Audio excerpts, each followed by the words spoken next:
Hi, everybody. I hope you enjoyed the little series I did on the Apostles' Creed. I'm following up that short series with another short series on the sacraments of baptism and Holy Communion. Um, Again, I'll limit these to 10 minutes and I hope they're helpful. We Christians believe in an incarnational God, a God who revealed himself most completely and fully in Jesus Christ, who was a man, real flesh, real blood, fully human. And we Christians also believe that God continues to make himself known in the world through material things and through real flesh and blood people. God works in and through material realities to achieve God's purposes. On one hand, we speak of God as being transcendent, as being above and beyond this reality. But we also know God as immanent, present in this world, in this reality. A God whose presence and activity are mediated through material things. This is why sacraments are important. What is a sacrament? A sacrament is a gift from God, a ritual through which we believe God acts in order to achieve that which the sacrament symbolizes. The sacraments are more than just a symbol. Paul Tillich, the German theologian, when speaking of the sacrament, said, "The symbol participates in the reality being symbolized." If you can work out what that means, you're doing better than I am.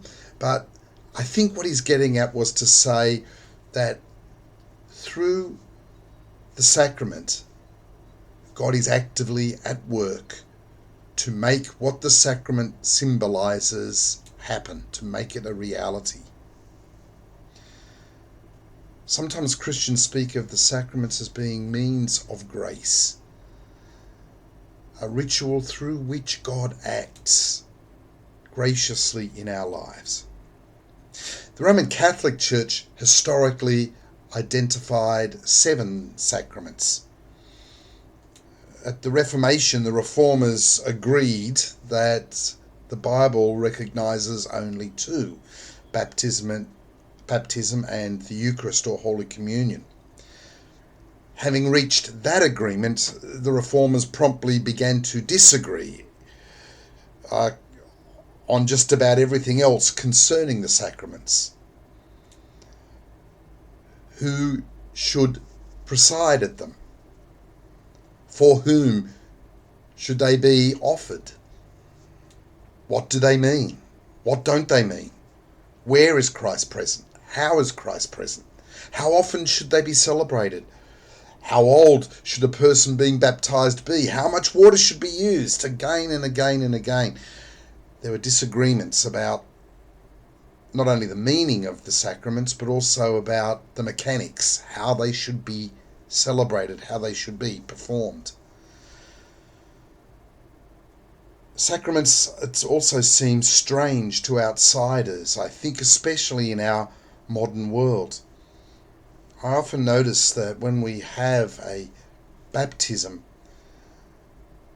and also celebrate Holy Communion in the same service, that oftentimes people who have brought their child to be baptized begin to be visibly uneasy when we celebrate the Holy Communion. Happy to participate in one sacrament, but uncomfortable with the other.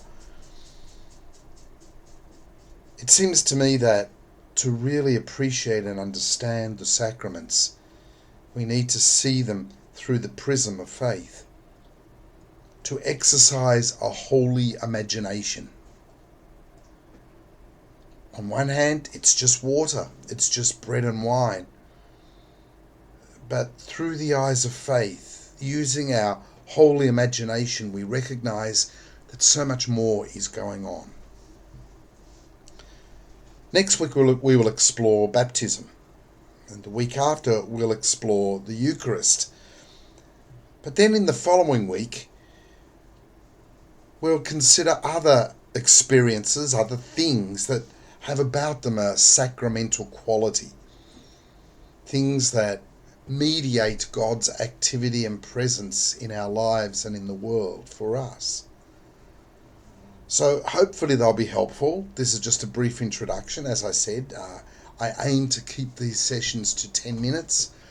Feel free to post comments or ask questions and I will address them or message me. I hope that you're all well and I look forward to seeing you face to face soon. God bless.